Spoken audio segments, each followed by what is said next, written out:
Welcome, friends. Today I'll be talking about the ancient Buddhist universities. I'm Professor Sandesh Shivak, Professor and Head Department of History, University of Mumbai. Also the Chairman of Board of Studies in History and Archaeology of University of Mumbai. Also the former Coordinator of the Indian Council of the Historical Research for the Western region of India for the ICHR. It is Indian Council of Historical Research for Goa, Gujarat and Maharashtra region. I am going to present over here on one of the important topic, that is about the ancient Buddhist universities. Here I will be highlighting basically 22 different Buddhist universities, which are the ancient Buddhist universities that are the very important universities. They have developed rich heritage culture of spreading the Buddhism throughout the India. This is one thing that we need to know. Basically, when I'm beginning with my lecture on the ancient Buddhist universities in India, I would like to say that we have introduced 4 different syllabus of Buddhism in University of Mumbai, and in that syllabus of the MA, we are teaching the topic of Buddhism, and the ancient Buddhist universities in India is one of the module of that particular syllabus in University of Mumbai. Anyways, coming back to the topic right now. Ancient Buddhist universities are the universities which have produced a number of scholars in India, and these Buddhist universities have been very important in that course of time. At that particular time, the Gurukul system was there in India, and in this Gurukul system and Buddhist university, there are two differentiations that we need to understand. The Gurukul system was Vedic Gurukul systems, and this Vedic Gurukul system that existed at that particular juncture of time.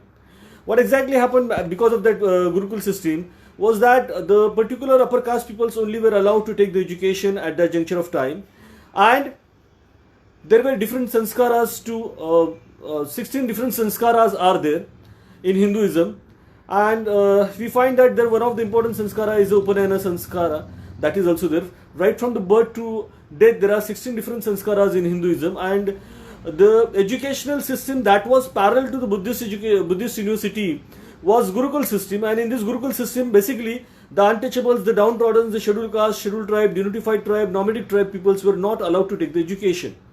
They were denied to access the education because, as per the Dharma Shastra, it was considered that the Shudrati Shudras are not eligible, or they cannot take the education. This was the concept that was developed by the Hindu Dharma Shastras. So therefore, this Gurukul systems that was developed, it was well managed, well organized, but basic point was that the scheduled caste, scheduled tribe, unified tribe, nomadic tribes and backward caste peoples were away from the education system at that juncture of time.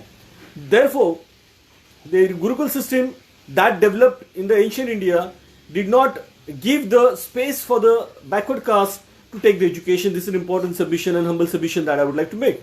As about this, Dr. Babasaheb Ambedkar has explained in all his books, all his writings and speeches. Also, he has explained all this. He has written Shudra, who were Shudras. He has written The Untouchables, Caste in India, Annihilation of Caste, various books that are being published of Dr. Babasaheb Ambedkar in due course of time, and we come to know all about this. Now, here is an important point that I would like to submit, that the ancient Buddhist universities are absolutely important. Meditation was being taught at that particular juncture of time. Philosophy was being taught at that in this particular time in the ancient Buddhist universities. I would like to highlight basically 22 major ancient Buddhist universities in my presentation. So this various Buddhist universities were established in the ancient India, and we find that there were monasteries, there were viharas, there were different monasteries were there, viharas were there, universities were there, and they are the spinal cord of this country. How and why, that I'll explain you right now. It is well established regular educational institutions were founded during the Buddhist period, and these Buddhist universities are absolutely important in the historical sense. This gradually these shrines were developed, these hermitages were there at that particular, they were developed in the educational institutions. With the passage of time, these places assumed status of institutions imparting primary and higher education. So this is an important point that we need to know. I would like to tell you about some of the important points over here is that there are 22 different universities about which I will be talking right now, and for that I will be just showing you in a different manner, in different scenario, that whether it is Okay, now you can see, I think this is the screen I'm sharing right now on the Facebook. The one university that is I'm discussing is about Takshashila Buddhist University, and then another I'm going to discuss is about Nalanda Buddhist University, then Vallabhi Buddhist University, Vikramshila Buddhist University, then Teldaka Buddhist University, Udantapura Buddhist University, Somapura Buddhist University, Jagadala Buddhist University, Pushpaguri Buddhist University, Nagarjun Konda Buddhist University, Kashmir and Sharada Buddhist University. This Kashmir and Sharada Buddhist University was established by Ashoka. I will explain about all these things. Again, we have got some other 11 universities that I am going to explain right now. Is that Ujjain Buddhist University, Nabadip Buddhist University, Tawang Buddhist University, Shrangiri Buddhist University, Samay Buddhist University, Pandit Bihara Buddhist University, Gunashila Buddhist Women University, Kashi Buddhist University, Kanchipuram Buddhist University, Kurukshetra Buddhist University, Kaneri Rock Cut Buddhist University. So these are the various universities about which I have spoken right now, right from Takshashila till Kashmir and Sharada Buddhist University. I have explained that these are the major Buddhist universities that were there in India, in the ancient India, and they were knowledge resource centers. These knowledge resource centers are the Buddhist universities in India that we need to understand. Now, when we are trying to understand what are the aims of the Buddhist education, I'll be talking about these particular aims of the Buddhist universities, aims also right now. Over here, back again, I would like to say that the Buddhist education basically aims at attaining the wisdom. So, there is a differentiation between the Vedic religion, Vedic education, and there is a differentiation between the Buddhist education. That Vedic education which was been imparted in the Gurukula system was basically teaching the Dharma Shastras, Shrutis, Smritis, Puranas and all other things which were related to the religion. And then we find that Buddhist education system is a different education system where logic is taught, where philosophy is taught, where science even has been taught in due course of time. So we need to understand that what is the aim of this Buddhist education. So the basic aim of Buddhist education is to attain the wisdom. So this is important point and humble submission that I am going to make over here. The Buddha has taught us that the main objective of our practice or cultivation was to achieve the ultimate wisdom. माणसाला शहाणं करणं, त्याच्यामधल्या ज्ञानाला वृद्धिंगत करणं हे बौद्ध तत्वज्ञानाचं, बौद्ध विद्यापीठांचं एक महत्त्वाचा उद्देश होतं मी या ठिकाणी मांडत आहे. आणि या सगळ्या पार्श्वभूमीवरती जे काही विविध बौद्ध विद्यापीठं होती ती कोणती बुद्ध विद्यापीठे याच्याबद्दल मी आता थोडक्यामध्ये चर्चा केलेली आहे. त्यांची पुन्हा एकदा नावं मी या ठिकाणी पुन्हा एकदा शेअर करतो म्हणजे तुम्हाला अंदाज येईल की काय काय बौद्ध विद्यापीठं त्या कालखंडामध्ये होती. तक्षशिला बौद्ध विद्यापीठ होतं, नालंदा बौद्ध विद्यापीठ होतं, वल्लभी बौद्ध विद्यापीठ होतं, त्याच्यानंतर वल्लभी बुद्धिस्ट युनिव्हर्सिटी आहे, त्याच्यानंतर विक्रमशिला बुद्धिस्ट युनिव्हर्सिटी आहे. आणि मग अशा या पार्श्वभूमीवरती आपण पाहतो की तेलडेका बुद्धिस्ट युनिव्हर्सिटी आहे, त्याच्यानंतर उदांतपुरी बुद्धिस्ट युनिव्हर्सिटी बौद्ध विद्यापीठ आहे, सोमापुरा बुद्ध विद्यापीठ आहे, जगदाला बौद्ध विद्यापीठ आहे, पुष्पगिरी बुद्ध विद्यापीठ आहे, नागार्जुन कोंडा बौद्ध विद्यापीठ आहे, काश्मीर आणि शारदा बौद्ध विद्यापीठ आहे, उज्जैन बौद्ध विद्यापीठ आहे, नवदीप बुद्ध विद्यापीठ आहे, तवांग बौद्ध विद्यापीठ आहे, श्रांगिरी बौद्ध विद्यापीठ आहे, समय बुद्ध विद्यापीठ आहे, पंडित विहारा बौद्ध विद्यापीठ आहे, गुणशिला बौद्ध महिला विद्यापीठ आहे. म्हणजे त्या कालखंडामध्ये आपण असं पाहतो की महिलांसाठी एक विशेष विद्यापीठ होतं, ते गुणशिला बौद्ध महिला विद्यापीठ होतं. काशी बौद्ध विद्यापीठ आहे, कांचीपुरम बौद्ध विद्यापीठ आहे, कुरुक्षेत्र बुद्धिस्ट विद्यापीठ आहे, कानेरी रॉककट बुद्ध विद्यापीठ आहे. तर या सर्व गोष्टींचा ज्या वेळेला आपण अभ्यास करतो त्यावेळेला आपल्याला असं लक्षात येतं की या सर्व बौद्ध विद्यापीठांच्या माध्यमातून माणसाला एक मॉरल एज्युकेशन देण्याचा प्रयत्न त्या कालखंडामध्ये मोठ्या प्रमाणामध्ये झाला होता असं मला या ठिकाणी सबमिशन करायचंय. एनिवेज, या बौद्ध विद्यापीठांचा जो काही महत्त्वाचा उद्देश आहे तो माणसाला शहाणं करणं, त्याच्यामध्ये अंतिम ज्ञान प्राप्त करून देणं, त्याच्यामध्ये बुद्धिवाद विकसित करणं हे त्यांचं, अल्टिमेट विजडम विकसित करणं हे त्यांचं ध्येय होतं. आणि हे अल्टिमेट जे विजडम आहे, अल्टिमेट विजडम केव्हा विकसित होऊ शकतो, ज्यावेळेला आपण माणसाला माणूस म्हणून पाहायला लागू, हा महत्त्वाचा मुद्दा आहे. The aims of the Buddhist education that I've already explained over here is about that it is basically the goal of the Buddhist education is to attain the wisdom, and Buddha has taught us that the main objective or practice or cultivation was to achieve the ultimate wisdom in true sense. This is an important point that we need to understand. The chief aim of the Buddhist education was all-round development of the child's personality. So this is an important point that I am going to submit over here, and I would like to share the screen also over here. The screen over here, I think, is visible for all of you. Yeah. Okay. Now here is that. It's very difficult for the right now. I'm just trying to give you the important highlights. The chief aim of the Buddhist education was to all-round development of the child's personality. This included his physical, mental, moral and intellectual development.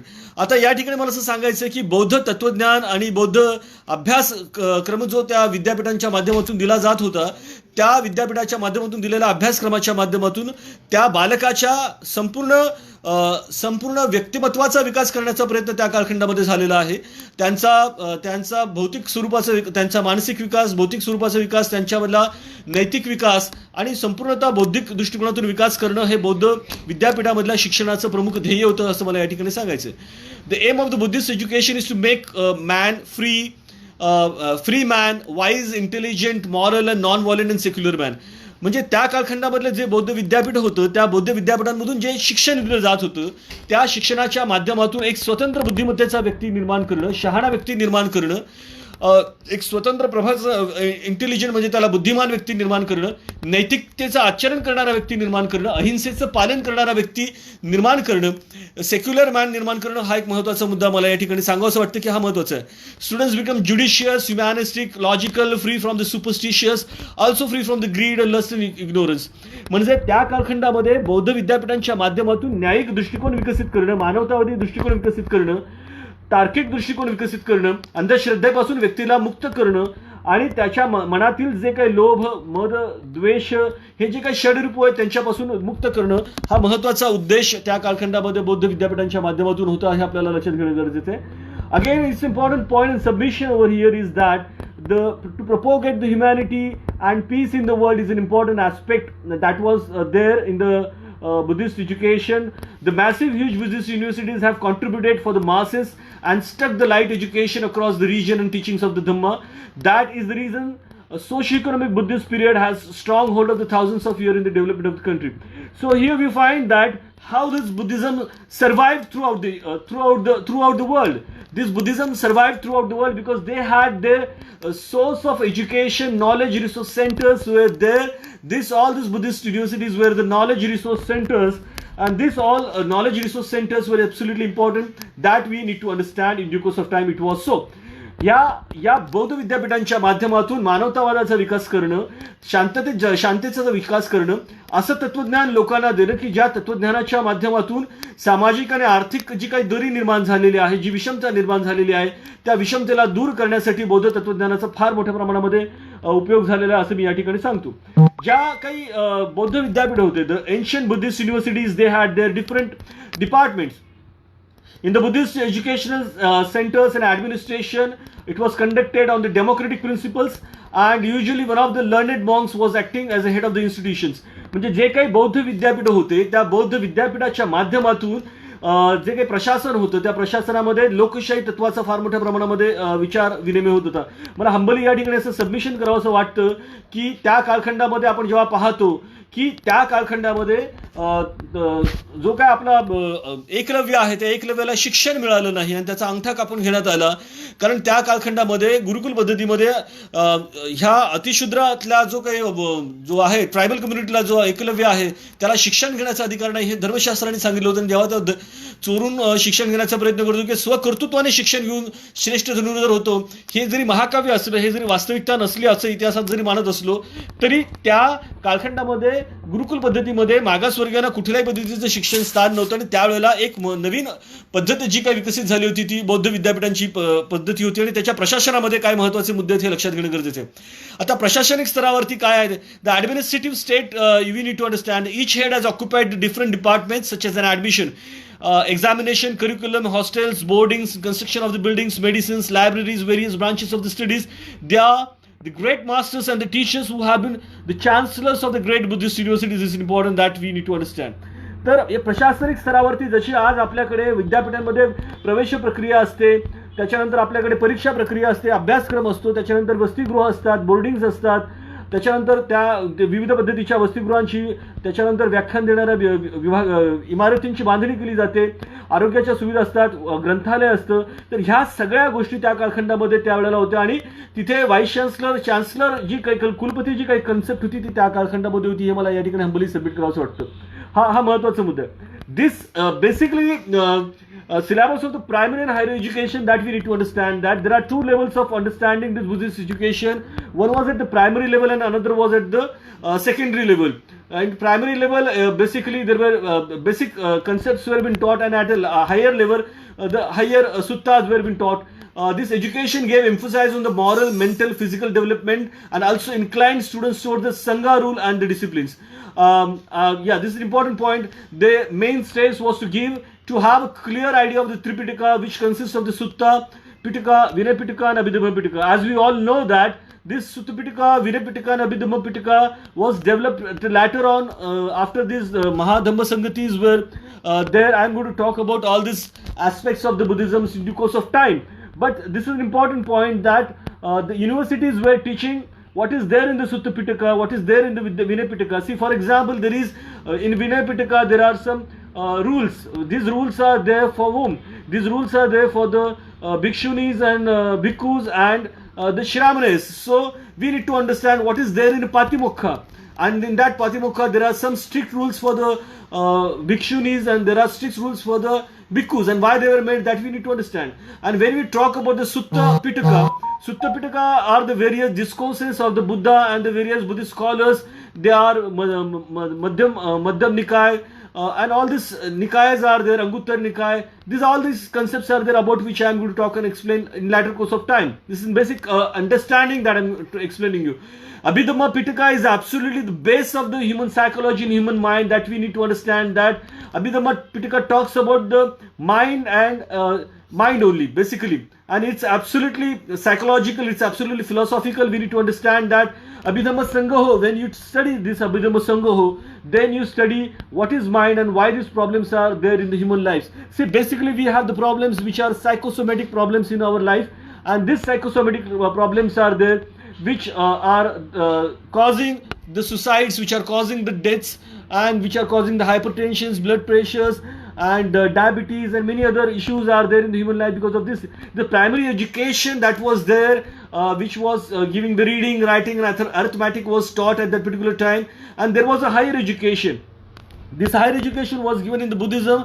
That was given in the sense for what? This was given for the religion, this was given for the philosophy, this was given for the Ayurveda, this was given for the physical training was included. And then we find that this was education that was given in that particular juncture of time. And we understand that Buddhist education is an important education that has brought about primary education, and that has brought about secondary education. I would like to stress and highlight over here is that there are two different ceremonies in the Buddhism when the students was been admitted. The first one is about the Pabajja. What is Pabajja? Pabajja is to go forth and refers to when the layperson leaves home to live the life of the Buddhist renunciate among the community of the bhikkhus, fully ordained monk. This is generally involves the preliminary ordination at the novice. म्हणजे प्राथमिक स्वरूपावरती ज्याला बौद्ध विद्यापीठामध्ये जर प्रवेश मिळवायचा असेल तर त्याला पबज्जा नावाच्या सेरेमनीला सामोरं जावं लागायचं. पबज्जाचा जो काही पाली अर्थ आहे त्याचा अर्थ या ठिकाणी असा होतो की तुम्ही जेव्हा बौद्ध विद्यापीठांमध्ये किंवा बौद्ध शिक्षण घेण्यासाठी जातात तेव्हा जगापासून थोडंसं वेगळं होतात, आणि जे पूर्णतः बौद्ध भिक्खू आहेत त्यांच्याकडे तुम्ही शिक्षण घेतात, आणि त्याच्यासाठी तुम्हाला प्राथमिक स्वरूपाचं जे काही पबज्जा ही जी काही दीक्षा असायची ती घ्यावी लागायची, हा सेरेमनी घ्यावी लागायची. Then we are talking about the higher education. When you are talking about higher education, at this juncture of time, Buddhist rites of the higher ordination, which was novice become a monk or a bhikkhu. The Pabajja ceremony was a lower ordination to the rank of the novice, and it is repeated even if the candidate has undergone previously. पबज्जा ही प्राथमिक स्वरूपावरची जी ceremony असायची आणि उपसंपदा जी आहे ही उच्च स्तरावरची असायची. त्या उच्च स्तरावरती असलेल्या सेरेमनीजमध्ये हे higher education जे आहे हे हायर एज्युकेशन देण्याचा प्रामुख्याने उद्देश त्या कालखंडामध्ये बुद्ध धर्मामधून होता. आणि बौद्ध धर्मामध्ये जे काही शिक्षण आहे त्याच्यामध्ये जे काही आपल्याला बऱ्याचशा गोष्टी आहेत, फिलॉसॉफिकल ॲस्पेक्ट्स आहेत, त्या सगळ्या गोष्टींचा अभ्यास जो आहे ते त्या कालखंडामध्ये शिकवला जात असायचा. हा महत्त्वाचा मुद्दा मी या ठिकाणी सबमिट करत आहे. आणि या सगळ्या पार्श्वभूमी आपल्याला लक्षात येतं की बौद्ध तत्वज्ञानाचा जो काही विचार झालेला, प्रचार झालेला आहे, हे जिवंत राहिलेलं. हे का जिवंत राहिलं? कारण त्या कालखंडामध्ये या बौद्ध तत्वज्ञानाने फार मोठ्या प्रमाणामध्ये शिक्षणाचा प्रचार केलेला आहे. प्राथमिक स्तरावरती जे काही शिक्षण असायचं त्याच्यामध्ये जातक कथांचा त्यांना अभ्यास केला जायचा. प्राथमिक स्तरावर रायटिंग कसं, रिडिंग कसं करायचं हे त्यांना सांगितलं जायचं. या सगळ्या गोष्टींचा मी या ठिकाणी अभ्यास केलेला आहे. जे कॅरेक्टरिस्टिक्स आहेत त्याच्यामध्ये त्यांचा अभ्यासक्रम निश्चित झालेला असायचा आणि त्याच्यामध्ये वेगवेगळ्या पद्धतीचा अभ्यासक्रम ॲग्रिकल्चरच्या संदर्भात असेल, कॉमर्सच्या संदर्भात असेल, मॅजिकच्या संदर्भामध्ये असेल किंवा आयुर्वेदाच्या संदर्भात असेल, तत्वज्ञानाच्या संदर्भात असेल, या सगळ्या गोष्टींचा अभ्यास त्याच्यामध्ये यायचा. या सगळ्या गोष्टींमध्ये आपल्याला एक लक्षात घेणं गरजेचं आहे की स्टुडंट टीचर रिलेशनशिप जी आहे ना, ही रिलेशनशिप कोणत्याही जाती धर्माच्या आधारावरती आधारित नसायची. हा सगळ्यात महत्त्वाचा मुद्दा त्या कालखंडामध्ये आपल्याला लक्षात घेणं गरजेचं आहे. तर या सगळ्या गोष्टींचा ज्यावेळेला आपण अभ्यास करतो त्यावेळेला आपल्याला लक्षात घेणं गरजेचं आहे की हे जे काही बौद्ध विद्यापीठ आहेत त्या बौद्ध विद्यापीठांच्या माध्यमातून हे सगळे शिक्षणाचा प्रसार आणि प्रसार त्या कालखंडामध्ये होत होता. पुन्हा एकदा मी या ठिकाणी सांगतो की कोणकोणते विद्यापीठ होते की ज्याच्यामधून हा प्रचार आणि प्रसार होत होता. म्हणजे तक्षशिला, नालंदा, वल्लभी, विक्रमशिला, तेलढाका, उदंतपुरी, सोमपुरा, जगदाला, पुष्पगिरी, नागार्जुनकोंडा, काश्मीर, त्याच्यानंतर उज्जैन, नवद्वीपा, तवांग, श्रांगिरी, समय, पंडित विहारा, गुणशिला, महिलांकरता असलेलं विद्यापीठ, काशी बुद्धिस्ट विद्यापीठ, कांचीपुरम बुद्धिस्ट विद्यापीठ, कुरुक्षेत्र बौद्ध विद्यापीठ, Kanheri rock cut Buddhist university. तर या सगळ्या ज्या गोष्टी आहेत, या सगळ्या गोष्टी मी तुम्हाला यासाठी सांगत आहेत की या सगळ्या गोष्टींचा अभ्यास केल्यानंतर आपल्याला लक्षात येतं की बौद्ध विद्यापीठं त्या कालखंडामध्ये फार मोठ्या प्रमाणामध्ये विकसित झालेली अशी विद्यापीठं होतं की त्याच्यामध्ये हायर लेवलला या सगळ्या गोष्टी होत होत्या. आणि बौद्ध विद्यापीठांमधून प्युरिटी ऑफ द कॅरेक्टर जो आहे, ज्याला आपण मॉरल एज्युकेशन आजच्या कालखंडामध्ये म्हणतो, हे सगळं त्या कालखंडामध्ये त्या बौद्ध विद्यापीठांच्या माध्यमातून विकसित झालेलं होतं. हे मला या ठिकाणी हंबली सबमिट करावं असं वाटतं. आणि मला वाटतं की एक महत्त्वाचं प्रेझेंटेशन आहे की या प्रेझेंटेशनच्या माध्यमातून मी या ठिकाणी प्राचीन बौद्ध विद्यापीठं कशी प्रगत होती आणि त्या बौद्ध विद्यापीठांच्या माध्यमातून कशा पद्धतीने शिक्षणाचा प्रसार आणि प्रचार झाला याबद्दल थोडक्यामध्ये आता मी भाष्य करण्याचा मी थोडक्यामध्ये प्रयत्न करत आहे. एनिवेज, पण हे सगळं करत असताना ज्या सर्व विद्यापीठांची मी जी काही नावं घेतली त्या सर्व विद्यापीठांच्या संदर्भामध्ये देखील आपल्याला काही जर व्ह्यूज जर हवे असतील तर ते व्ह्यूज देखील मी देण्याचा या ठिकाणी प्रयत्न करेल आणि थोडक्यामध्ये तुम्हाला या सगळ्या गोष्टींना समजण्याचा प्रयत्न मी या ठिकाणी करतो आणि थोडक्यामध्ये काही चित्रांकित स्वरूपामध्ये देखील आपल्याला मला वाटतं की ही माहिती देणं गरजेचं आहे. आपण या ठिकाणी पाहतो की तथागतांची ही सुंदरशी अशी मूर्ती आहे. या ठिकाणी असं पाहतो ही देखील सुंदरशी अशी मूर्ती आहे. या सर्व पद्धतीमध्ये आपण पाहतो की बौद्ध तत्वज्ञान जे आहे हे बौद्ध तत्वज्ञान बालपणापासूनच लोकांच्या जीवनामध्ये बिंबवण्याचं काम ह्या विद्यापीठांच्या माध्यमातून झालेलं आहे. आणि जे काही मानवी मनाची जी काही चंचलता आहे त्या चंचलतेला दूर करण्यासाठी अभिधम्म पिटकाच्या माध्यमातून देखील हा प्रयत्न झालेला हा महत्त्वाचा भाग मी या ठिकाणी सांगत आहे. आता या सगळ्या गोष्टींच्या पार्श्वभूमीवरती ज्यावेळेला आपण पाहतो त्यावेळेला हे सगळे चित्र मी या ठिकाणी दाखवलेले आहेत. त्याच्यामध्ये पुढे मी तुम्हाला सांगतो की तक्षशिला युनिव्हर्सिटीबद्दल मी थोडक्यामध्ये बोलणार आहे. हे एक सुंदरसं चित्र जे आहे ते तक्षशिला युनिव्हर्सिटीचं चित्र आहे. ही प्राचीन बौद्ध विद्यापीठ होतं. या प्राचीन बौद्ध विद्यापीठाची स्थापना कशी झाली, काय झालं, नालंदा विद्यापीठाची स्थापना कशी झाली, ते कुठे कुठे होतं, त्याच्यामध्ये किती विद्यार्थी शिकत होते, हा आपल्याला पुरातत्वीय शास्त्राचा जो काही भाग आहे त्या भागाच्या माध्यमातून तुम्हाला हे सांगतो. नंतर वल्लभी विद्यापीठाचं हे चित्र पहा. थोडक्यात पिक्टोग्राफिक प्रेझेंटेशन केल्यानंतर मी पुन्हा एकदा या सगळ्या बाबींकडे वळणार आहे. विक्रमशिला विद्यापीठाचं आपण या ठिकाणी पुरातत्वीय दृष्टिकोनातून जर पाहतो की हे सुंदरसं चित्र आहे. विक्रमशिला विद्यापीठाचा आपण सर्वत्र काही त्या ठिकाणी जाऊ शकत नाही, परंतु त्या विक्रमशिला विद्यापीठाला या चित्रांच्या माध्यमातून आपण या ठिकाणी पाहण्याचा प्रयत्न करतो. तेलढाका युनिव्हर्सिटीचं चित्र या ठिकाणी सुंदर चित्र आपल्याला पाहायला मिळते. याच्यामध्ये विद्यार्थ्यांनी कुठे बसायचं, भिक्खूंनी कुठे बसायचं, ग्रंथालय कुठे असायचं, या सगळ्या गोष्टींची चर्चा आपण थोडक्यामध्ये करणार आहोत. जगदाला विद्यापीठ जे आहे महत्त्वाचं बंगालमधलं विद्यापीठ होतं, जे त्या विद्यापीठाचं देखील आपण माहिती या ठिकाणी देत आहोत. हे जगदाला विद्यापीठ. सोमपुरा विद्यापीठ जे आहे अतिशय सुंदर आपण या ठिकाणी चित्र पाहत आहोत. तर या सगळ्या पार्श्वभूमीवरती जे काही विविध विद्यापीठं त्या कालखंडामध्ये होती त्या विद्यापीठ, उदांतपुरी विद्यापीठ जे आहे त्याचं सुंदरसं चित्र आपण पाहत आहोत. समय विद्यापीठ आहे त्याचं आपण या ठिकाणी चित्र पाहतो. नागार्जुन कोंडा विद्यापीठ आहे त्याचं चित्र मी या ठिकाणी दाखवत आहे. पुष्पगिरी विद्यापीठाचे चित्र दाखवत आहे. अशी अनेक चित्र आपल्याकडे आहेत की ज्या चित्रांच्या माध्यमातून आपल्याला कळतं की एक विशिष्ट पद्धतीची रचना त्या कालखंडामध्ये विद्यापीठामध्ये. चैत्यग्राम पंडित विहारा विद्यापीठाची आपण पाहतो. काश्मीरामधली शारदा विद्यापीठ आहे. हे एक महत्त्वाचं विद्यापीठ होतं. आपल्याला लक्षात घेतं काश्मीरमधला सुंदर असा दृश्य आपल्याला मनोरम विहंगम दृश्य दिसतं जे सम्राट अशोकाच्या कालखंडामध्ये विकसित झालेलं होतं.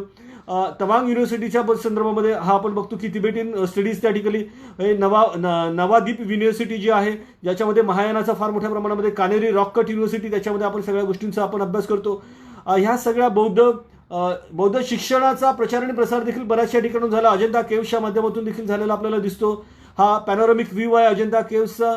आपण पाहतो की केव्ह नंबर 9 हे हिने चैत्यवर्षी त्या ठिकाणी पाहतो. हे स्तूप आहेत.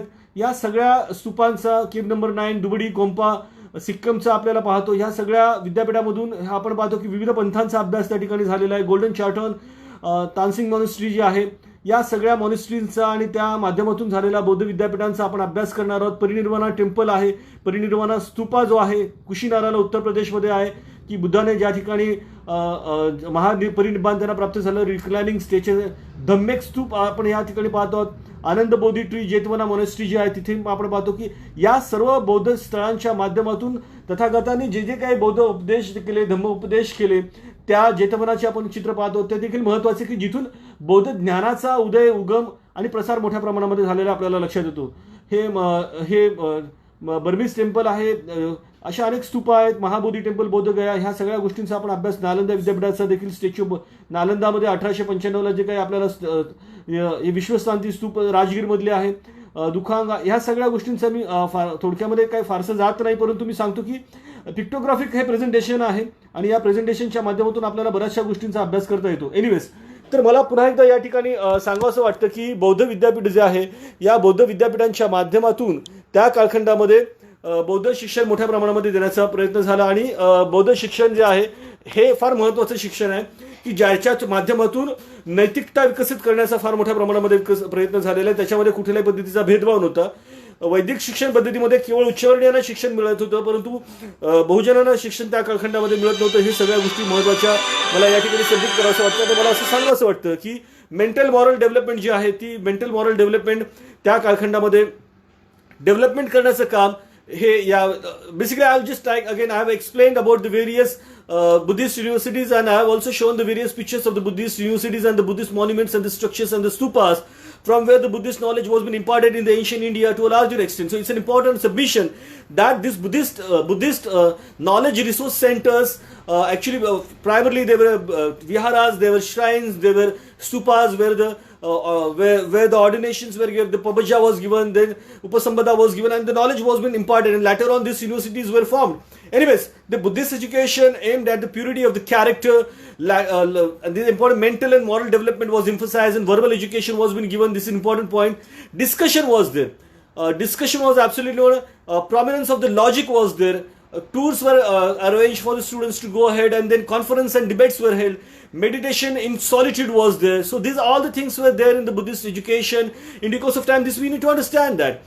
तर या बौद्ध विद्यापीठांच्या माध्यमातून जे शिक्षण दिलं जात होतं ते शिक्षण, त्याच्यामध्ये चर्चा व्हायच्या, त्याच्यामध्ये तर्कशास्त्राचा विकास व्हायचा, विद्यार्थ्यांच्या शैक्षणिक सहली त्यांच्यामधले घेतल्या जायचे, त्यांच्यामध्ये चर्चा, वादविवाद केले जायचे, त्यांना ध्यान साधना शिकवली जायची, आणि मग त्या सर्व पार्श्वभूमीवरती त्यांचा बौद्धिक आणि नैतिक विकास करण्याचं काम आणि त्यांच्यामधून एक आदर्श नैतिक कॅरेक्टर डेव्हलप करण्याचं काम या माध्यमातून बौद्ध विद्यापीठांच्या माध्यमातून झालेलं आहे असं मला या ठिकाणी सांगावंसं वाटतं.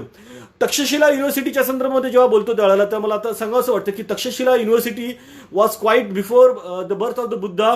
Already there was a Takshashila Vijasan where the first प्रज्ञावंत Nagvanshi Takshak had develop the centre for research and centre of the morality in disciplines. तर हे फार जुनं सेंटर आहे. Jivak had taken the education of the medical science and was graduated as a physician from the Takshila University. I would like to submit over here is that the foreigners used to come to India, not about the Indians only, the foreigners used to come to India, 10,000, 15,000 people, students were there in one particular university. They were having the basis of for living, there was separate space was there, for library there was a separate space, professors were there, the thousands of teachers were there. And how these things happened in due course of time, that I'm going to explain you. Now the first point that I'm discussing over here is about the Takshashila University. Jivaka has taken an education in that particular. He was one of the greatest person that was there in the Takshashila University, that we need to understand. So what was taught in Takshashila, ancient Takshashila University, that we need to understand. The ancient Takshashila University had the different streams in the education comprising of Ayurveda. Now the people say that the credit of forming Ayurveda goes to the Vedic education. It's not so. Basically, Takshashila University has taught Ayurveda. Economics, now we find that economics origination of the economics, we go to the Greek university, Greek words and terminologies have been found in Greek and all this, but actually it was there in India, and that was there at the time of Takshashila University. Medical science was been taught, military education was taught, and moreover 64 major streams were taught in this ancient Takshashila University. This is a humble submission that I am making over here, and also would like to show some of the pictographics of the Takshashila Universities also again right now. Takshashila University established around 2700 years ago, and was a home. Over 10,500 students were there. See, I'd like to show you some again a pictographic picture of Takshashila University again over here. It's another laptop of mine. This is the Takshashila University, and I would like to say that this Takshashila University that we are finding right now, this is the structure, because this is a structure where 2700 years before this Takshashila University was there, and 10,500 students were there. See, I like to show you that 2,700 students were years ago it was there, and 10,500 students were there in Takshashila University, and they used to come from all over the world. This is an important submission. If you can see this pointer over here, that the students from all across the world used to come and attend the specialization, and more than 10,500 students were studying. Emperor Ashoka, during his vast rule of the Mauryan Empire in the ancient India, learned the technique of engineering of stone pillars and rock edicts through the Takshashila University, which cannot be neglected. So such is a wonderful picture of Takshashila University, where we have an ancient heritage of imparting education to all the peoples. Again, this pictographic presentation of Takshashila University, we can find it in beautiful Takshashila University is there. Again, an important point that I would like to highlight over here is about the Nalanda University.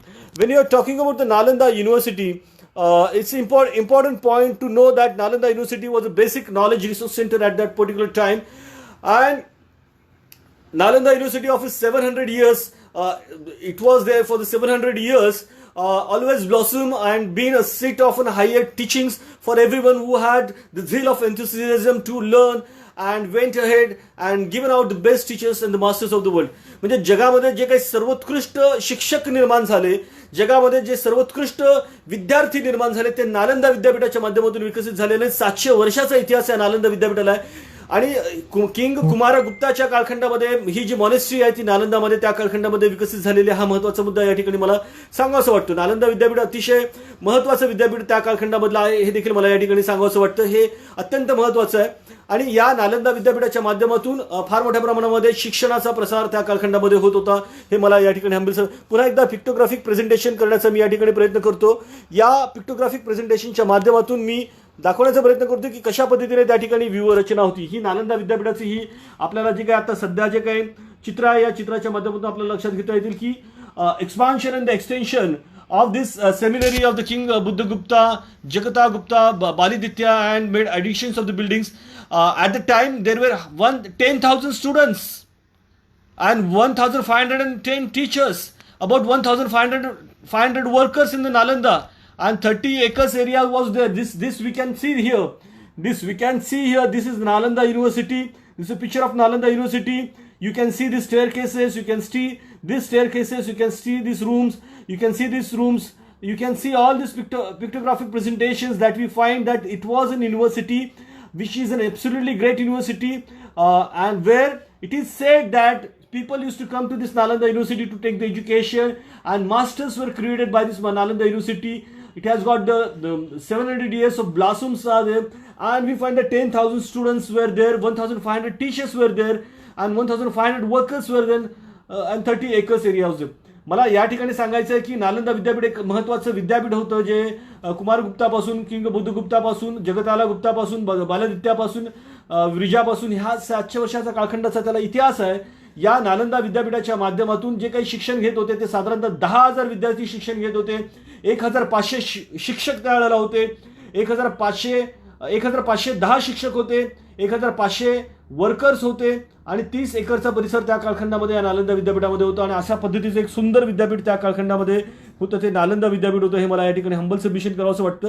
इतकं मोठा heritage जो आहे, हा मोठा heritage आपल्याला जो काही प्राप्त झालेला आहे, हा भारताच्या इतिहासामधला शिक्षण क्षेत्रामधला सगळ्यात मोठा हेरिटेज जर कोणाला असेल, प्राप्त झालेला असेल, तर तो बौद्ध विद्यापीठांच्या माध्यमातून झालेला आहे. 10,000 विद्यार्थी शिकणं, 1,500 शिक्षक असणं, 1,500 कामगार त्या ठिकाणी असणं, हे काही सोपी बाब नाहीये. आणि 700 वर्षाचा एखाद्या विद्यापीठाला इतिहास असणं ही सोपी बाब नाही. जगातल्या कानाकोपऱ्यामधून लोक त्या ठिकाणी शिकायला येत होते. हा महत्वाचा मुद्दा या ठिकाणी आहे.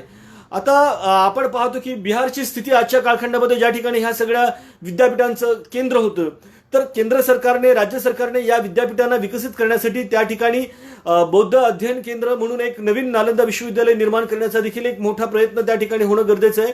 की जगाला बौद्ध शिक्षण देणं, जगाला आयुर्वेदाचं शिक्षण, मेडिकल सायन्सेसचं शिक्षण देणं, हे काम कोणी केलं असेल तर तत्वज्ञान शिकवणं, लॉजिक शिकवणं हे कोणी केलं असेल तर ते बौद्ध विद्यापीठाने केलेलं आहे. त्याचे 10,500 विद्यार्थी असणं, 1,510 शिक्षक असणं किंवा 1,500 त्या ठिकाणी कामगार असणं आणि हा 700 वर्षांचा इतिहास असणं आणि जगाच्या कानाकोपऱ्यातले लोक त्या ठिकाणी येणं, हे जे सगळं आहे ते त्या कालखंडामध्ये नालंदा विद्यापीठाच्या माध्यमातून होतं. पुढे एक महत्वाचं विद्यापीठ या ठिकाणी अभ्यास करत आहोत, ते म्हणजे वल्लभी विद्यापीठ आहे. त्या वल्लभी विद्यापीठाचं एक सुंदरसं चित्र मी तुम्हाला दाखवणार आहे. त्यावरून तुम्हाला अंदाज येईल की जे महत्वाचं विद्यापीठ आहे वल्लभी विद्यापीठ, त्या वल्लभी विद्यापीठाच्या आपण या ठिकाणी पिक्टोग्राफिक प्रेझेंटेशन करण्याचा जर प्रयत्न केला तर ते कशा पद्धतीने होतं हे तुम्हाला लक्षात येईल. हे एक सुंदरसं चित्र जे आहे ते वल्लभी विद्यापीठाचं आहे. हे जे तुम्हाला चित्र या ठिकाणी दिसतात हे भग्नावशेष वेगवेगळे आहेत. हे विद्यापीठ कोणी विध्वंस केले, कसे केले, त्या संदर्भात देखील मी थोड्याशा कालखंडामध्ये, नंतरच्या कालखंडामध्ये मी बोलण्याचा प्रयत्न करेल. परंतु हे जे काही विद्यापीठ होते हे भग्न झाले आणि ते कसे भग्न झाले याच्या संदर्भामध्ये मी थोडक्यात सांगण्याचा प्रयत्न करेन. वल्लभी जे प्राचीन बौद्ध विद्यापीठ आहे त्या प्राचीन बौद्ध विद्यापीठामध्ये त्या ठिकाणी कायदा शिकवला जात होता, अर्थशास्त्र शिकवलं जात होतं, तर्कशास्त्र शिकवलं जात होतं, जॉग्रफी शिकवलं जात होतं, बिझनेस एज्युकेशन शिकवलं जात होतं. हा सगळा महत्वाचा भाग. आणि त्याच्यानंतर त्याच्यामध्ये साधारणतः 100 मॉनेस्ट्रीज होते. त्याच्यामध्ये 6,000 भिक्खू त्या ठिकाणी होते आणि समतीय सेक्सचे ते भिक्खू होते. हा महत्वाचा. गुणमती आणि स्त्रीमती या 2 फेमस बुद्धिस्ट स्कॉलर्सने त्या कालखंडामध्ये त्या ठिकाणी शिक्षण घेतलेलं आहे. आणि या ठिकाणी पाहतो की 12व्या शतकामधलं हायर एज्युकेशन जे आहे ते या ठिकाणी फार मोठ्या प्रमाणामध्ये वल्लभी युनिव्हर्सिटीच्या माध्यमातून दिलं जात होतं. हा महत्वाचा सबमिशन मी या ठिकाणी करत आहे. See, the Vallabhi university basically was an university. There were actually basically 100 monasteries were there, 6,000 Buddhist monks were there, and most of them belong to the Samatiya sects, and Gunamati and Strimati, the Buddhist scholars were there in this particular universities. This is a university that we need to understand that. And it was one of the important universities which had disseminated the seeds of the learning in the country. This is Vallabhi University that we need to understand. This is a pictographic presentation of mine for this particular declaration. Again, we go to the important university that is in Vikramshila University. Here you can see the Vikramshila University. Again, we find that why it's looking so. We need to understand that these universities in the course of time were being devastated by these particular conquerors and rulers. This is an important point that and humble submission I'm making over here. Now coming back to the Vikramshila University. This is Vikramshila University. This area you can see this is Vikramshila University. This has all been excavated, and then we find out that carbon-14 test has been taken, archaeological tests are taken, and then we need to understand all these universities are being explained in Fa Hian and Yuan Seng and various other scholars that came to India, and their travelegs have recorded this university's record also. Now about the Vikramshila University. Vikramshila University was established during the 770 and 810 AD. It was constructed by the Pala dynasty king named by Dharmapala in the Bihar region. It's an important point and humble submission over that the Bihar has this Vikramshila University, and it was near to this in the Bhagalpura town. This is a huge university. Plenty of renowned monks have learned, and their names are basically Venerable Rakshita, Virochana, Venerable Gyanapada, Venerable Jetatri, Venerable Ratnakar, Venerable Shanti, Venerable Gyanashri, Venerable Mitra, Venerable Ratna, Venerable Vajra, Venerable Abhyankar. 108 professors were engaged in the administrative duties. You can see that 108 professors were engaged in the administrative duties. See, I am giving an empirical data, I am giving an empirical presentation, I am giving archaeological presentations and pictographic presentation over here. It has reason. This is an Vikramshila University that we need to understand. It has a reason that this empirical data tells you about the Vikramshila University to a larger extent. And these universities are the knowledge resource centers for the Indians also, and they are also the knowledge resource centers for the foreigners also. So the Gurukul system was only confined to the Kshatriyas and the upper caste Brahmins. It was not there for the Vaishyas, it was not there for the Shudrati Shudras. but here everybody was getting the education. Therefore, the education system of Gurukul systems and Buddhist education system has a differentiation that Gurukul system was closed for the Shudrati Shudras and the others, but this Buddhist education system was not closed for the others. This is an important humble submission that is there. Now we understand that Vikramshila University is there. This is the next submission that I would like to talk over here. This is Vikramshila University, and this Vikramshila University, we find that Tantric form of Buddhism was been taught, translating the religious work from the Sanskrit to the Tibetan language to the students. It was propagated, and Dipankara Sri Gana, who is almost known as Atisha, was the more famous scholars of the Vikramshila. This we need to understand. It was established during 770 to 810 AD and constructed by the Pala dynasty, named by Dharmapala of the Bihar region in Bhagalpur town. This about all this I have discussed earlier. Anyways, this is the submission of the Vikramshila University. Then I will go and talk about another important university, that is Tele Dhaka University. Now, when you are talking about the Tele Dhaka University, the excavations were carried out in this particular aspect. The recent excavation of the Buddhist university have been traced and found at the large scale. It is just 40 kilometers away from the Nalanda University. This is an important point. So there was no restrictions of right now that we have restrictions that this much university should be there away from this much place. There was no restrictions at that particular juncture of time. It was 40 kilometers from the Nalanda. As per the records, it is built during the 5th century AD till the 10th century AD. The Gupta dynasty and the Pala dynasty. It had a similar education influence as per the Nalanda University. And again, to say that this was been devastated by the Bhaktavar Khilji. हे Teldaka university जे आहे, या तेलदाका युनिव्हर्सिटीच्या माध्यमातून आपल्याला लक्षात येतं की 5व्या शतकापासून ते 12व्या शतकापर्यंत जे गुप्त राज्य आणि पालांचं साम्राज्य होतं त्या कालखंडामध्ये याचा विकास झालेला आहे. नालंदा 40 किलोमीटर विद्यापीठापासून हे लांब होतं आणि हे जे काही शिक्षण त्या कालखंडामध्ये दिलं जात होतं त्या कालखंडामध्ये हे फार महत्त्वाचं होतं आणि ते नालंदा विद्यापीठात दिलं जातं त्या पद्धतीने शिक्षण होतं. आणि या बख्तावर खिलजीने जे काही आक्रमण केलेलं आहे, पुन्हा या ठिकाणी मी आता रेडमध्ये हायलाईट केलेलं पहा, या ठिकाणी डिवास्टेड बाय बख्तावर खिलजी, अत्यंत सुंदर असं जे विद्यापीठ होतं त्या विद्यापीठाला यांनी संपुष्टात आणलेलं आहे. हे आपल्याला लक्षात घेणं गरजेचं आहे. तेलढाका युनिव्हर्सिटीचे हे चित्र तुम्हाला या ठिकाणी पाहायला मिळतात की हे तेलहारा युनिव्हर्सिटी किंवा तेलढाका युनिव्हर्सिटीचे आपण जे काही आर्किओलॉजिकल, आता the question may come in your mind that why this university is in this remains in forms. Bakhtawar Khilji has destroyed this university. When they had invaded the India, they tried to attack the knowledge resource centers of India and they wanted to spread their religion. And in order to spread this religion, they had a policy to destroy the universities, and the Buddhist universities are the absolutely important universities because of which the Buddhism got flourished. The knowledge of Abhidhamma Pitaka, Sutta Pitaka and Vitta Pitaka, Sutta Pitaka, Abhidhamma Pitaka, Vinaya Pitaka was developed throughout this university. Is an important point that I am submission making over here. So it's an important point. See, these are all remains. हे सगळे जे आपल्याला अवशेष दिसत आहेत ते हे सगळ्याला आपल्याला जे दिसत आहेत ते बख्तावर खिलजीने केलेल्या आक्रमणामुळे हे सगळं जे काही विद्यापीठ आहे ते सगळे विद्यापीठ डिस्ट्रॉय झालेले आहेत. हे आपल्याला लक्षात घेणं गरजेचं आहे. हे मी या ठिकाणी हंबल सबमिशन करतो. Again an important point in submission over is about the Jagaddala university. Jagaddala university जी आहे ती किंग ऑफ मगधा रामपाला याने 1057 ते 1102 या कालखंडामध्ये जो मगध का रामपाल जो था उन्होंने 1057 से 1102 इस कालखंड में इस विश्वविद्यालय की स्थापना की. जो मैंने हम्बल सबमिशन यहाँ पे किया है ये आपको समझना जरूरी है. Anyways, the light has gone for the laptop and it's not charging, but I will go with this laptop right now over here. Now we find that the basic point over here that I'm trying to explain over here is that it's a humble submission for me. Before all that, these Buddhist universities are absolutely important for understanding that they have taught the methods and practices and traditions of spreading the knowledge to a larger. Many books were translated in the Buddhist Tibetan languages, so we find that this is an important aspect in that particular university. It is said that the people Danashila translated 10 books of the Tibetan Sakya Sri Bhadra for the propagation of the Tantric Buddhism in the Tibet. See, in Tibet, born religion was there, and then this born religion was there, and then Sangharakshita went over there, Shantirakshita went there. Then we find that later on there was a amalgamation of this born religion and Buddhist religion. Then Tantric cult was developed in that particular time. So this is an important point. This we need to understand. So this Jagadala University is developed in the 1057 to 1102 era. I would like to show again some of the pictures of the Jagadala University, the August gatherings. that is an important point, that is a submission that I would like to make over here. This is Jagadala University, is an important university at that juncture of time, and this basically intended and aimed at what? So this university intended and aimed at giving the education, Buddhist education. Again, I am trying to show the pictures.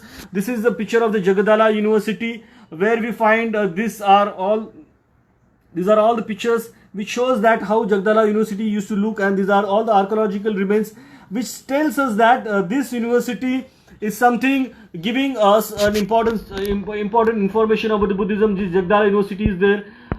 This is about Jagadala University. This these are the pictures of the Jagadala University. As you can see, staircases are there. Here we can find some rooms are there. Maybe some public baths, maybe some things are there. So these are important points that are there. I am trying to show it in pictographic presentation. It's a beautiful nature that is there we can find. Then we have got a Somapura University. See, Somapura University is situated in Bangladesh. King Devapala was there in 810 to 850. It is said to have erected the Dharmapala Vihara in Somapura. Again, I would like to show the pictures and come back. This is a wonderful Somapura University is there. If you can see this, I am trying to show this pictographic presentation of the Buddhist universities in ancient Buddhist university. See, such a beautiful university was in Somapura University. Okay, so such beautiful pictures are there. See, so wonderful landscape is there. We can understand how beautiful it would have been looking at that particular time, and how graceful it was that time. And I would like to go again for the information of that particular university, how it was and how it was been established, and all these things are there that I'll be explaining right now. Exactly now the point of submission over here for me to the August gatherings over here is about the important point is about the Somapura University. See, Somapura University was Somapura was situated in the Bangladesh. King Devapala, that was 810 to 850, said to have erected the Dharmapala Vihara. So it was a Dharmapala Vihara at first, and later on this at Somapura. There were about 177 cells for the monks. 177 cells for the monks, and in addition to that, shrines were there, houses were there, a common refectory was there, kitchen was there, and all these trade buildings are also seen, that is there. So this is important. Somapura विद्यापीठ जे आहे त्या संदर्भात मी माहिती या ठिकाणी जे बौद्ध विद्यापीठ आहे ते म्हणजे सोमपुरा जे आहे ते बांगलादेशमध्ये स्थित आहे, आणि त्या कालखंडामध्ये जो 810 ते 850 या कालखंडामध्ये जो राजा देवपाला जो होता, त्या देवपालाने हे जे काही धर्मपाला विहाराची स्थापना केली सोमपुरामध्ये, त्याच्यानंतर हे सोमपुरा विद्यापीठाची स्थापना झालेली आहे. 177 विविध पद्धतीचे सेल्स त्या होते, त्याच्यामध्ये बौद्ध भिक्खू त्या ठिकाणी अभ्यास करत होते. हा महत्वाचा भाग आहे त्या ठिकाणी. आणि त्याच्यासाठी कॉमन रिफ्रेक्टरी होती, किचन होतं, स्वयंपाक कुठे करायचा, कुणी कुठे राहायचं, ह्या सगळ्या गोष्टी त्या कालखंडामध्ये फार स्पेसिफिकली होत्या. साधारणतः त्या विद्यापीठ आता जसे 1-2 एकरमध्ये फॉरेन युनिव्हर्सिटीज किंवा प्रायव्हेट युनिव्हर्सिटीज असतात तसे नव्हते. ते 27 एकरचा परिसर त्या कालखंडामध्ये याला दिला होता. 21 एकरमध्ये चा मेन कॉम्प्लेक्स होता. म्हणजे आता तुम्ही विचार करा की 21 एकरचा मेन कॉम्प्लेक्स म्हणजे काय. 21 acres was a main complex area. That is an important point that I would like to show you here. The major centers of the learning of the Buddha, Dhamma, Buddhism, Jaina Dhamma, Jainism, and the Hinduism was also there. So this is an important submission to show you again the pictures again about that, and then you'll come to know about exactly how much beautiful was this university and how this beautiful university was there, and which was built by the Dharmapala. So again, I would like to show the pictures to you so that you understand the pictographic presentations. See, this is Somapura University. It's a wonderful university. 27 acres areas is there. The entire area for the university which were having the main building was 21 acres. म्हणजे हा जो काही संपूर्ण विद्यापीठाचा परिसर आपण पाहतो तो आता कालओघामध्ये रुईन झालेला आहे, नष्ट झालेला आहे. त्याला विविध कारण आहेत, परंतु हा 27 एकरचा परिसर होता, आणि त्याच्यामधले 21 एकर मध्ये मुख्य इमारती होत्या. त्या मुख्य इमारतींमध्ये बौद्ध अध्ययन आणि शिक्षण दिलं जात होतं. हा महत्वाचा भाग आपल्याला संबंध गरजेचा आहे. आणि या सगळ्या पार्श्वभूमीवर सोमपुरा युनिव्हर्सिटी मध्ये जी काही आपल्याला महत्वाची रचना आहे ती आपल्याला लक्षात येते की ही सोमपुरा युनिव्हर्सिटी जी होती हा 27 एकरचा मोठा परिसर होता, आणि ज्या काही मुख्य इमारती ज्या आपण या ठिकाणी पाहतो त्याच्यामध्ये 177 वेगवेगळ्या पद्धतीचे सेल्स त्या कालखंडामध्ये होते. ते बौद्ध भिक्खूंना होते, त्या ठिकाणी ते अभ्यास करायचे. अशा पद्धतीने सोमपुरा विद्यापीठ त्या कालखंडामध्ये होतं, हे आपल्याला लक्षात घेणं गरजेचं आहे. आणि मग त्या ठिकाणी प्राध्यापक बौद्ध भिक्खू अभ्यास करायचे, अध्ययन करायचे, आणि बौद्ध धर्माचा मोठ्या प्रमाणामध्ये प्रचार आणि प्रसार करायचा, हा महत्वाचा मुद्दा आहे. हा पुन्हा एकदा महत्वाचा मुद्दा या ठिकाणी सांगतो. 12,000 विद्यार्थी उदंतपुरा विद्यापीठामध्ये शिकत होते. This is important point that I would like to say. 12,000 विद्यार्थी एका विद्यापीठामध्ये एका वेळेला अभ्यास करतात. मला वाटतं की याचा पण कुठेतरी उल्लेख इतिहासाच्या पानापानामध्ये होणं गरजेचं आहे. आपण म्हणतो की गुरुकुल विद्यापीठ हे सर्वश्रेष्ठ विद्यापीठ आहे, प्राचीन भारताची धरोहर आहे, पण मला असं सांगायचं की ते श्रेष्ठ आहे, पण बौद्ध विद्यापीठ, बौद्ध संस्कृती, बौद्ध शिक्षण हे देखील श्रेष्ठ आहे. ही जी काही 22 विद्यापीठांच्या संदर्भामध्ये आता मी चर्चा करत आहे, ह्या श्रेष्ठत्वाचं प्रतीक असणाऱ्या बौद्ध विद्यापीठांचं त्या अभ्यासक्रमाचं मी या ठिकाणी अत्यंत अभ्यासपूर्वक पद्धतीने मांडणी करण्याचा, या ठिकाणी चित्रांकित पद्धतीच्या माध्यमातून मी मांडणी करण्याचा या ठिकाणी प्रयत्न करत आहे. उदंतपुरा बौद्ध विद्यापीठ जे होतं ते किंग धर्मपाला याने एस्टॅब्लिश केलं. पाला डायनेस्टी त्या कालखंडामध्ये होती आणि आचार्य श्री गंगा जे विक्रमशिलाचे होते ते या ठिकाणी विद्यार्थी होते. आणि तिबेटियन रेकॉर्ड्सच्या प्रमाणे याच्यामध्ये 12,000 विद्यार्थी या ठिकाणी होते. ही एम्पिरिकल डाटा या ठिकाणी आपल्याला उपलब्ध आहे. अगेन या ठिकाणी सांगतो की मोहम्मद बिन बख्तियार खिलजी याने या ठिकाणी हे संपूर्ण विद्यापीठ डिस्ट्रॉय केलेलं आहे. 1,000 बौद्ध भिक्खूंच्या कत्तली केलेल्या आहेत. जे लोक त्याच्या विरोधामध्ये आले त्यांच्या कत्तली करून टाकल्या, हा महत्वाचा मुद्दा आहे. आणि मग ते गेले कुठे, जे उरलेले होते ते कुठे गेले, तर त्यांनी या ठिकाणचे जे काही महत्वाच्या मॅन्युस्क्रिप्ट्स होत्या त्या मॅन्युस्क्रिप्ट्स बेंगॉलला नेल्या, कुणी बिहारला नेल्या, कुणी तिबेटला नेल्या. हे महत्वाचं सबमिशन या ठिकाणी मी या ठिकाणी करत आहे की उदंतपुरा युनिव्हर्सिटीच्या संदर्भामध्ये मी या ठिकाणी फार महत्वाच्या बाबी आपल्यासमोर आणल्या की 12,000 विद्यार्थी होते. मोहम्मद बिन बख्तियार होतं आणि उदंतपुरा विद्यापीठ जे आहे ते एक महत्वाचं विद्यापीठ त्या कालखंडामध्ये होतं, हे मला या ठिकाणी सांगणं गरजेचं आहे. तर या उदंतपुरा विद्यापीठाचा थोडासा पिक्टोग्राफिक व्ह्यूज घेणं गरजेचं आहे. आता तुम्हाला असा प्रश्न पडला असेल की एवढे सुंदर बुद्ध विद्यापीठ जे होते हे संपुष्टात कसं आले. पुन्हा एकदा चित्रांना आपण पाहण्याचा प्रयत्न करूया.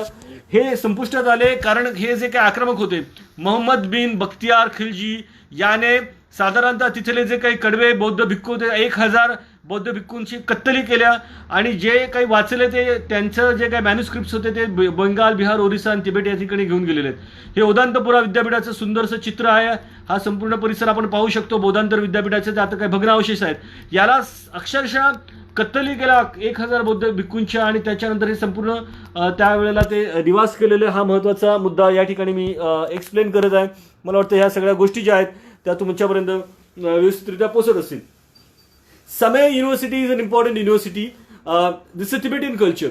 I've already explained you in Tibet. Actually, basically, is what Bon religion was there and Buddhist religion was there, and Padmasambhava was there. Padmasambhava went there, and then he tried to amalgam this Bon religion and Buddhist religion together, and this Tantric Buddhist cult was being developed. This Mahayana cult was being developed at a particular time. Although I'm going to talk about the Nagarjuna University also, that is a different aspect right now. I've been teaching these universities to the PG students of the University of Mumbai for larger extent, and I have set up the new syllabus of the University of Mumbai in the course of time. Now I'm talking about the Samay University. This Samay University is the king's name was the Trisong Densten of Tibet, and sought to revitalize the Buddhism. This is an important point. That is important point. It was based on the model of the Uddantapura University. Construction was completed by the Shanti Rakshita, a contemporary to the Padmasambhava. So I've already explained you. The Padmasambhava went to Tibet and he developed this Buddhism over there. This is an important submission.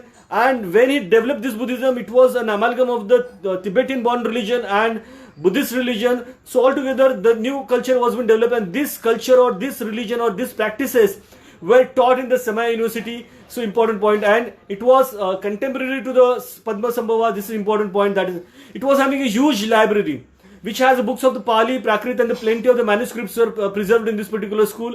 This is an important point. I would like to have a pictographic presentation of this particular school before you, so that you understand how it was looking. See, the Samay University that was built at the time of the Padmasambhava and completed by the Sangharakshita. This was looking such a beautiful university. This was a university where the monks used to stay, and this is a particular pictographical presentation of this particular Samay University that I am giving over here right now. So Samay University basically intends to go further with the Tibetan Buddhism to a larger extent. Whatever is there is saved Tibetan culture through Samay University is an important point. Then another important point is about the Nagarjunakonda University. हे जे नागार्जुनकोंड विद्यापीठ आहे त्या नागार्जुनकोंड विद्यापीठ, हो मला आता अनेक लोक म्हणतात की खिलजीने हे बौद्ध विद्यापीठांना संपुष्टात आणलं. मूळ मुद्दा असा होता की त्यांना त्यांच्या धर्माचा प्रसार करायचा होता आणि जर तुम्ही जोपर्यंत तुम्ही बौद्ध विद्यापीठांना संपुष्टात आणत नाही, त्यांचं ज्ञान देण्याची ज्ञान शाखा तुम्ही संपुष्टात आणत नाही, तोपर्यंत तुम्हाला तुमचं एक वेगळं तत्वज्ञान विकसित करता येत नाही. म्हणून तलवारीच्या जोरावरती ह्या सर्व बौद्ध विद्यापीठांना संपुष्टात आणलं हा एक महत्वाचा मुद्दा त्या ठिकाणी येतो. मी सांगतो सगळ्या गोष्टी तुम्हाला. Nagarjunakonda university was there, it was excavated in 1926. आता हे विद्यापीठ स्थापले कसे, तर जे काही वेगवेगळ्या पुरातत्व खात्यांची स्थापना करण्यात आली होती, जसं मी म्हटलेलं माझ्या अर्लियर लेक्चर्सने, लॉर्ड कर्झनने त्या कालखंडामध्ये पुरातत्व खात्याच्या मध्ये सर जॉन मार्शलची नियुक्ती केली. त्याच्यानंतर अनेक लोकांनी त्याच्यामध्ये अलेक्झांडर कॅनिंगहॅमने काम केलं. मग जे काही फायान आला असेल, ह्युआनसेंग आला असेल, इत्सिंग आला असेल, या सर्व लोकांनी जे काही त्यांच्या ट्रॅव्हलॉग्समधून जे काही लिहिलेलं होतं त्याचा अभ्यास घेऊन त्यांनी वेगवेगळ्या पद्धतीची उत्खनन केली. आणि नागार्जुनकोंडाचं जे उत्खनन आहे हे उत्खनन 1926ला झालं. त्याच्यामध्ये स्तूप आढळले, चैत्यगृह आढळले, मॉनेस्ट्रीज आढळल्या. आणि मग त्याच्यामधून आपल्याला लक्षात आलं की महायानाचा त्या कालखंडामध्ये याच्यामध्ये महत्वाचं होतं. नागार्जुन जो आहे हा 2ऱ्या शतकामधला एक पॉप्युलर महत्वाचा व्यक्ती आहे. आणि या नागार्जुनकोंडा विद्यापीठाचा जो काही डायनेस्टी आहे ज्यांनी याला पॉप्युलर दिलं ते सातवाहना डायनेस्टी, हा महत्वाचा मुद्दा आहे. सो मी नागार्जुनकोंडा युनिव्हर्सिटीच्या संदर्भामध्ये थोडक्यामध्ये तुम्हाला एक थोडक्यात चित्र दाखवण्याचा प्रयत्न करतो की हे जे काही नागार्जुनकोंडा विद्यापीठ आहे हे देखील आपण पाहतो की हे जे तुम्हाला ब्रिक्स दिसतात हे नागार्जुनकोंडा विद्यापीठामधले जे काही आहे ते महायानाचा जो काही तत्वज्ञान आहे त्या ठिकाणी फार मोठ्या प्रमाणात वेगवेगळ्या पद्धतीच्या रूम्स त्या ठिकाणी होत्या, स्तूप होते, स्तंभ होते, बऱ्याचशा गोष्टी त्या ठिकाणी होत्या. तर आपल्याला लक्षात येतं की हा एक छोटासा पिक्टोग्राफिक व्ह्यूज मी या ठिकाणी देण्याचा प्रयत्न केलेला आहे. समय युनिव्हर्सिटीचा मी बोललेलोच आहे, उदंतपूर युनिव्हर्सिटी बोललेलं आहे. आता या ठिकाणी नागार्जुनकोंडाच्या संदर्भात आहे की 1926ला जे एक्स्काव्हेशन झालं त्या एक्स्काव्हेशनमध्ये हे विद्यापीठ सापडलं, स्तूप सापडले, चैत्यगृह सापडले, मॉनेस्ट्री सापडल्या. आणि मग त्याच्यामध्ये महायानाचा जो त्या कालखंडामध्ये हा महत्वाचा मुद्दा आहे. त्याच्यामध्ये इन्स्क्रिप्शन्स त्याच्यामध्ये जे सापडले त्याच्यामधून आपल्याला लक्षात आलं की कुठून कुठून विद्यार्थी शिकायला येत होते. चायनामधून येत होते, श्रीलंकेमधून येत होते, युनानी विद्यार्थ्यांनी त्या ठिकाणी शिक्षण घेण्याचा प्रयत्न केलेला होता. आणि मग या ठिकाणी कुमारिल भट्ट असेल, वाचस्पती मिश्रा असेल, शंकर यांचं हे नागार्जुनकोंडा युनिव्हर्सिटी जे आहे त्याच्यामध्ये आपण या ठिकाणी हे त्याचं पिक्टोग्राफिक स्तूप पाहतो. हा महत्वाचा भाग मला वाटतं की या ठिकाणी आपल्याला पाहणं महत्वाचं आहे. थोडक्यात ह्या नागार्जुनकोंडा विद्यापीठाच्या माध्यमातून हा बघा पुन्हा एकदा नागार्जुनकोंडा विद्यापीठाच्या इकडे आपण जातो. स्तूप आहेत, त्याच्यानंतर चैत्यगृह आहेत आणि त्या ठिकाणी नागार्जुनकोंडा विद्यापीठामधून ह्या सगळ्या गोष्टींचं शिक्षण त्या कालखंडामध्ये दिलं जातं. अत्यंत सुंदर पद्धतीचे हे विद्यापीठ त्या कालखंडामध्ये विकसित झाले होते हे आपल्याला समजून घेणं गरजेचं आहे. पुढचं जे विद्यापीठ आहे ते पुष्पगिरी विद्यापीठ. पण त्याच्या अगोदर मी थोडक्यामध्ये तुम्हाला ही जी मांडणी आहे ती नागार्जुनकोंडातल्या विद्यापीठाच्या संदर्भात भारतातले जगातले वेगवेगळे लोक बघत असल्यामुळे त्यांना मी इंग्लिशमध्ये थोडक्यामध्ये सांगण्याचा प्रयत्न करतो. Nagarjunakonda university was excavated in 1926 and stupa, chaityagraha, monasteries are found, and then it was based on the Mahayana teachings. Acharya Nagarjuna was in 2nd century AD, is a popular name, and it was patterned by the Satvana dynasty. And we found that the inscriptions are there. I would like to show that inscriptions in China, Sri Lanka and Unani, very scholars have come over there and they have studied over there. So foreigners used to come this Nagarjunakonda University. This is an important humble submission to the August gathering over here. This is Nagarjunakonda University. Stupas are there. These structures are there. We find that inscriptions are there, and the inscriptions give us the information about the Chinese and Sri Lankan and the foreigners those who have come to this Nagarjunakonda University. So China, Sri Lanka, Unani visited this particular university. This is an important submission and humble submission over here. This is a panoramic view of the Nagarjunakonda University. Again, we are going to go for the next Pushpagiri University. That was in 3rd century, flourished for 800 years. Again, that was till the 11th century. This is an important humble submission that I am making over here. Is an important aspect. Pushpagiri विद्यापीठ जे आहे ते त्या कालखंडामध्ये जे काही कलिंगचे राज्यखंड होतं, ओडिसा ज्याला आपण पाहतो, त्या कालखंडामध्ये ते डेव्हलप झालेलं होतं. हे आपल्याला लक्षात घेणं. 3rd सेंचुरीमध्ये ते डेव्हलप झालेलं होतं. 800 वर्षापर्यंत ते चाललं. 11व्या शतकापर्यंत ते चाललेलं आहे. The university campus was spread across the 3 adjoining hills, Lalitgiri, Ratnagiri and Udayagiri. See, basically we need to understand that this campus of the universities was not restricted to particular space only. I have discussed that 27 acres area was there and huge areas was allocated for these universities. It has a reason. It has a reason because the many people used to come and study at that particular juncture of time in that particular universities.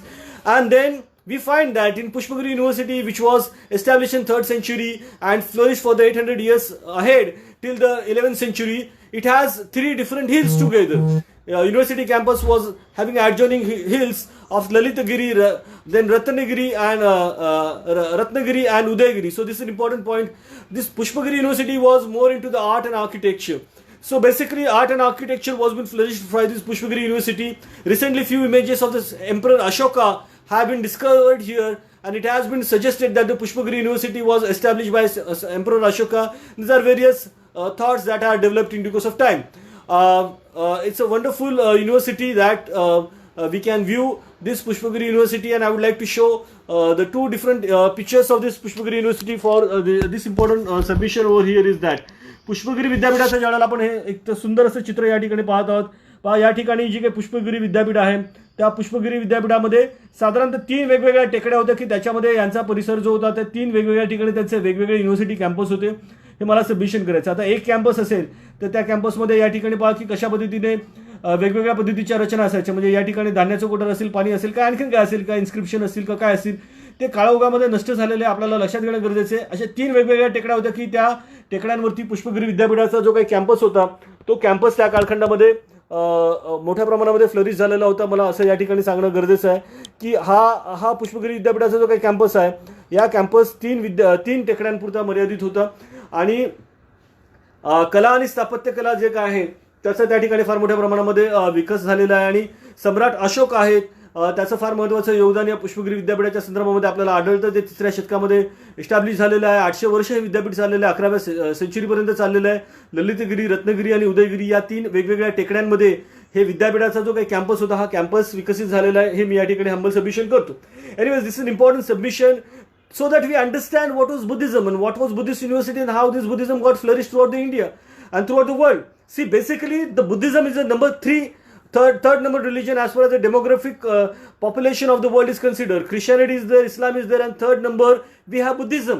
So this Buddhism has been spreading throughout the world through these universities in the ancient times.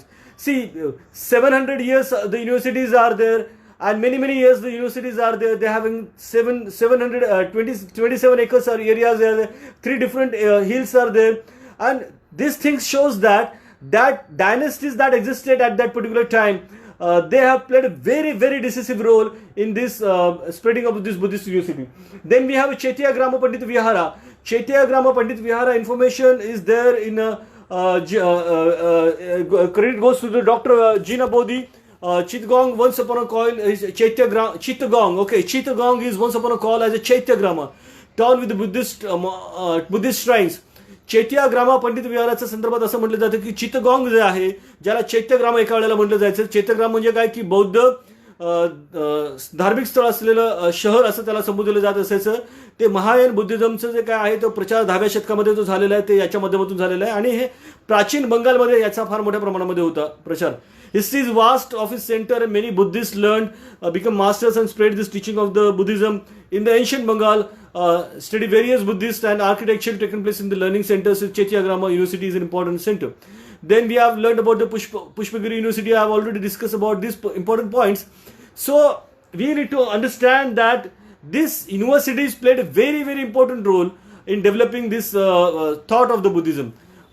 Again, I would like to show the pictures of the Chaityagrama University. It's a wonderful picture that we are having right now over here, which tells you that this is a wonderful panoramic view of the Chaityagrama Pandit Vihara, where you can see that this particular picture shows you about how it is constructed and how it was there. So we have got the evidences. We have got the evidences of the Buddhist university, where they were situated, where they were located, how many people used to study. There are inscriptions which tells that Chinese were there, Sri Lankans were there, foreigners were there, they were studying, which tells you about us that 10,500 students were studying in particular university, 15,000 students were. So these are all the documents are there. So we come to know that we have got a great heritage through Buddhism. Kashmir or Sharda University is there. Now we consider Kashmir is some of the important place where the Shaiva cult has been developed in due course of time. But in earlier phase that we find that Emperor Ashoka who developed the Srinagar city. Many of them may not be knowing that Srinagar is developed by Samrat Ashoka, King Emperor Ashoka. Currently it is in the state of the Jammu, and Kashmir was once upon a time a huge Buddhist center of learning. So Kashmir was once upon a time a Buddhist center of learning. Many terracotta and manuscripts written in Pali and Prakrit are preserved in Gilgit. Present Jayendra Abot and Shardapit Abot, where earlier there was huge Buddhist learning centers, which is mentioned by the Chinese traveler Yuan Seng in his diary. what exactly happened, the Buddhist monuments, the Buddhist universities, Buddhist places were taken up by the Hindu peoples, and then they have developed their own Pita, that is Jayendra Pita and Sharada Pita, and then we find that the old structure was the structure which was built by Emperor Ashoka.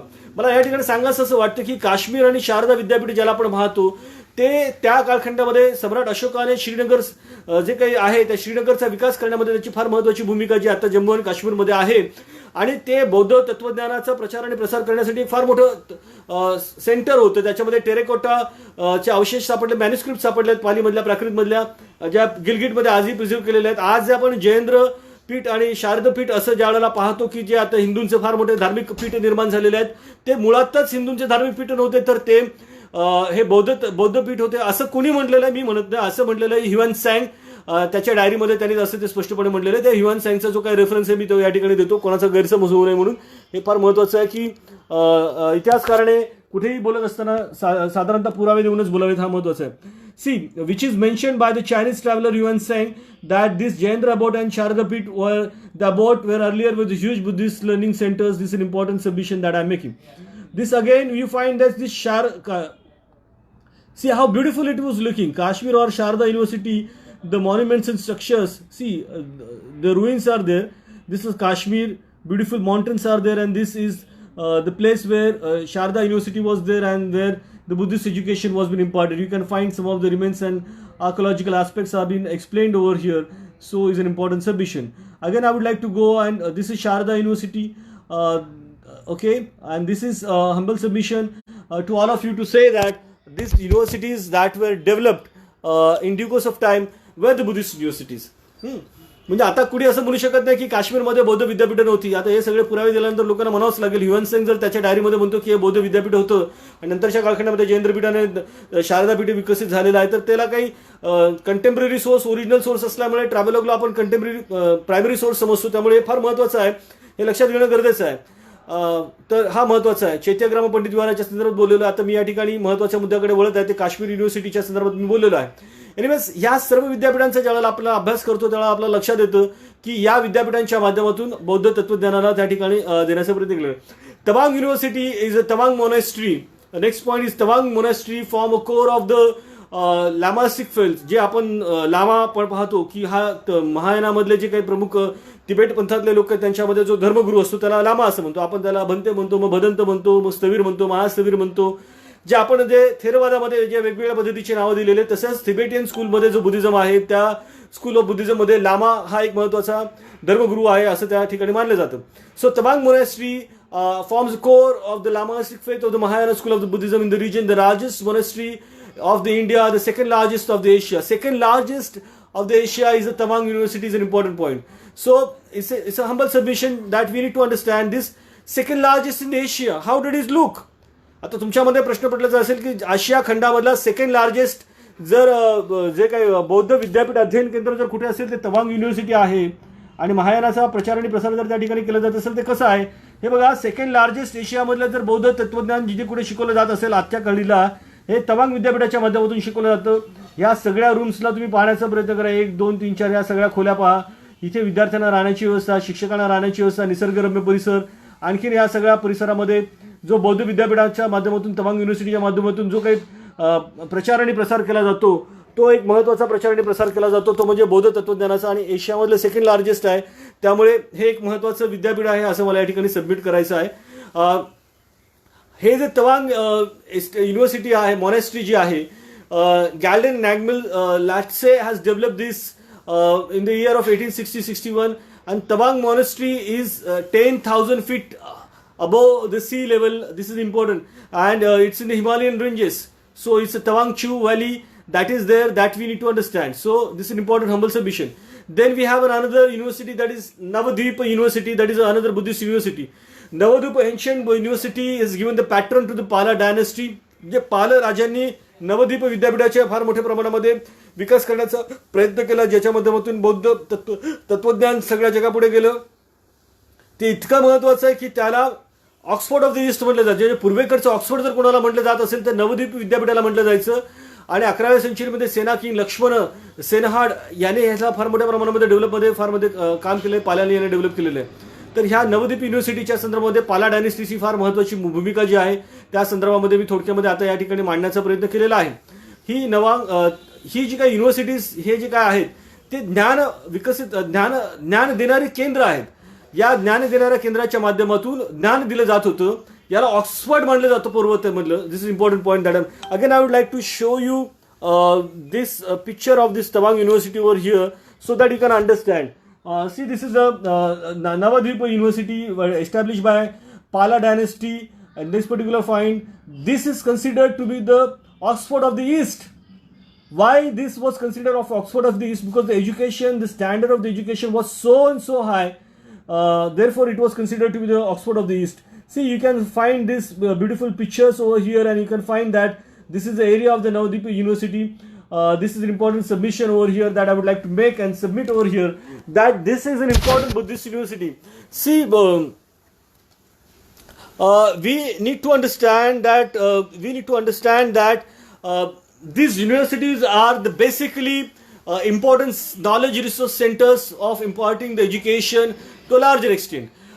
It is an ancient university and the remains are there. Now it is Navadvip University is not there. Now the question was there, is it existing? No, it is not there. Now teachings are not there right now.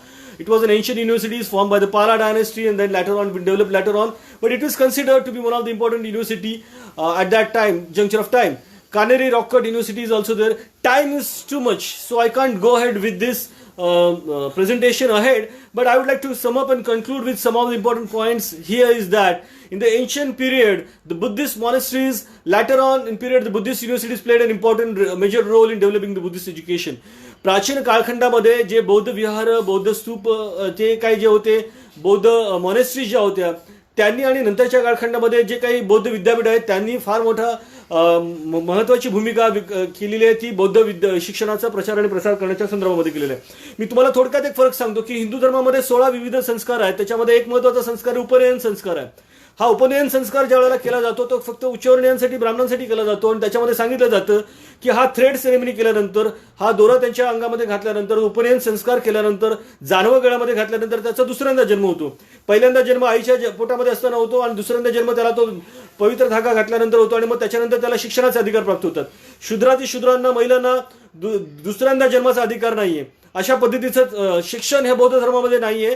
त्याच्यामध्ये फक्त 2 संस्कार होते, पबज्जा आणि दुसरा उपसंपदा. पबज्जा जो संस्कार होता बौद्ध धर्मामधला तो प्राथमिक स्तरावरती तुमचं घरदार सोडून तुम्ही जेव्हा शिक्षण बौद्ध भिक्खूंच्या संदर्भामध्ये जवळ जाऊन घेता त्यावेळेला तो पबज्जा संस्कार दिला जात असे आणि त्याच्या तो प्राथमिक स्वरूपाचा असायचा. त्याच्यामध्ये तुम्हाला प्राथमिक शिक्षण दिलं जायचं, म्हणजे जातक कथा असेल किंवा तुम्हाला लिहिणं, वाचणं, शिकवणं या सगळ्या कला शिकवल्या जायच्या. आणि उच्च शिक्षण जे आहे ते नंतर धर्म, तत्वज्ञान, लॉजिक, मग त्याच्यानंतर आयुर्वेद, मग मेडिकल सायन्स वगैरे, स्थापत्यकला, मग कृषी विषयक वगैरे ह्या सगळ्या गोष्टींचं ज्ञान त्यावेळेला दिलं जायचं होतं. हे सगळं त्या कालखंडामध्ये बौद्ध विद्यापीठांच्या माध्यमातून व्हायचं. परदेशातून लोक त्या ठिकाणी यायचं. बौद्ध तत्वज्ञानाचा मूळ उद्देश होता की माणसाचं स्वतंत्र माणूस तयार करणं, बुद्धिवादी विकास करणं, त्याला शहाणं करणं, त्याच्यामध्ये नैतिकतेचा विकास करणं, त्याला बौद्धवान करणं, त्याच्यामध्ये नॉन व्हायलन्स डेव्हलप करणं, ज्युडिशियस अप्रोच डेव्हलप करणं, ह्युमॅनिस्टिक अप्रोच डेव्हलप करणं, हा सगळा त्यांचा महत्त्वाचा त्यांचा जो काही उद्देश होता तो शिक्षणाच्या माध्यमातून मला वाटतं की स्थायी झालेला आहे. Coming back to the last point and conclude over here that I have discussed the various universities over here, and the universities basically intend to develop the Buddhist philosophy and Buddhist thought at large. It intended at making the man free. It intended at making the man intelligent, wise, moral, talented, non-violent, secular. So this education of Buddhist education intends to make man free, make man intelligent, make man wise, make man moral, make man talented, make man non-violent, make man secular. So and so the foreigners are attracted to India and they have taken the education in these Buddhist universities about which I have talked. See, Buddhist education makes man judicious, humanist, logical and free from the superstitions. Education was for men and women. It's an important point. After the intervention of the Ananda, the women were allowed to enter in the Sangha. That the scholars know about it. So the women were also allowed to take the education. One of the university was specifically for the women only, about which I have already spoken. Today, they all stand as a testimony and speaks about the golden period of the Buddhist institution across the world, and started the revival of the ancient Pali literature, Buddhist studies once again. It was so I had been to different nations. I had been to 15 different nations till date, and I humbly submit over here is that the West is looking towards the India as one of the important and major country where they see that this Buddha was born over here in this India, and this country they consider to be a pious country where the education of Buddha was being delivered. Again, I would like to sum up with some of the important points, and I would like to show you some of the pictographic points so that those who are they can understand. This is the ancient Buddhist universities in India, a presentation by me, Dr. Sandesh Wagh. These are some of the pictures of Buddha that are there that I am showing you right now over here. And some humble submission was there.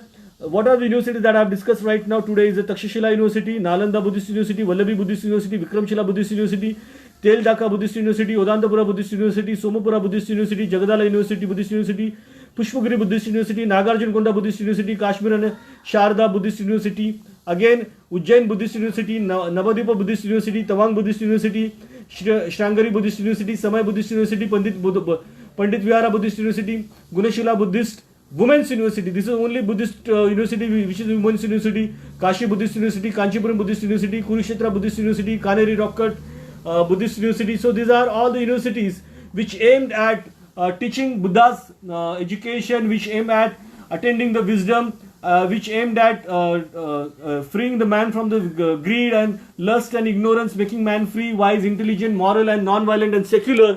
So again, I would like to submit over here is that India is having the great heritage of Buddhist education. One, Buddhist universities have played a very important role in developing the Buddhist thought and Buddhist ideology.